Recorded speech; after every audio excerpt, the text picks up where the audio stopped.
Bonjour à tous et bienvenue chez les Mulets.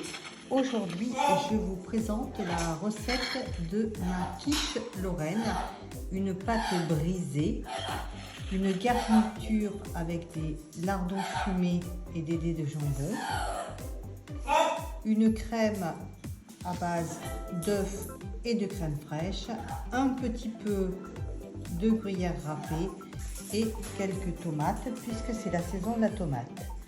Voilà, c'est parti, la suite en vidéo. Tout d'abord, on va étaler la pâte brisée pour lui donner la forme du moule.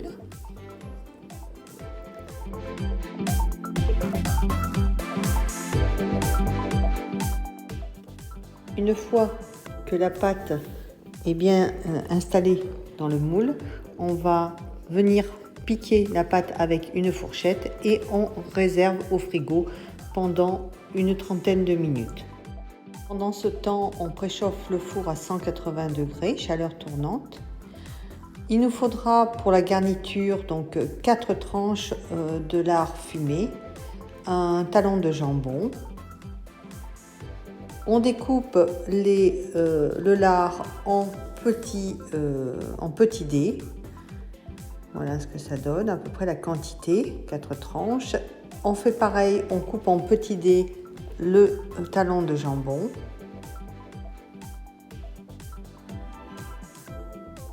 On va faire revenir les lardons à la poêle dans une poêle sans matière grasse.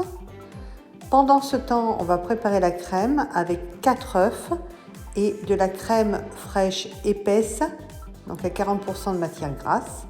On mélange 4 œufs avec 150 g de crème fraîche épaisse.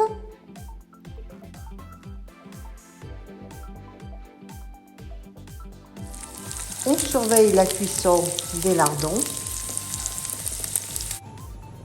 On mélange, voilà le résultat obtenu de la crème et les œufs. On va rajouter, je rajoute un petit peu de noix de muscade. Vous pouvez rajouter si vous voulez du paprika, un petit peu de sel, donc à la crème.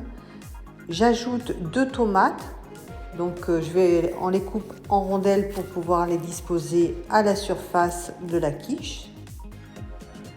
Une fois que tout est prêt, on sort notre pâte du frigo et on va venir étaler les lardons au fond de la pâte, ainsi que les dés de jambon. On répartit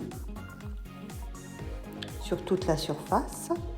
On vient verser notre crème que l'on a préparée, notre crème à base d'œufs et de crème fraîche. On met un petit peu de gruyère râpée, donc ça c'est une option, hein. On étale, donc on répartit nos rondelles de tomates et on va mettre au four pendant 30 minutes. Alors la cuisson dépend de votre four, mais moi à peu près 30 minutes, chaleur tournante à 180 degrés.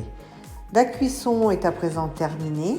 On sort notre quiche du four, on la laisse refroidir, un petit peu tiédir avant de la mettre sur le plat et de la découper.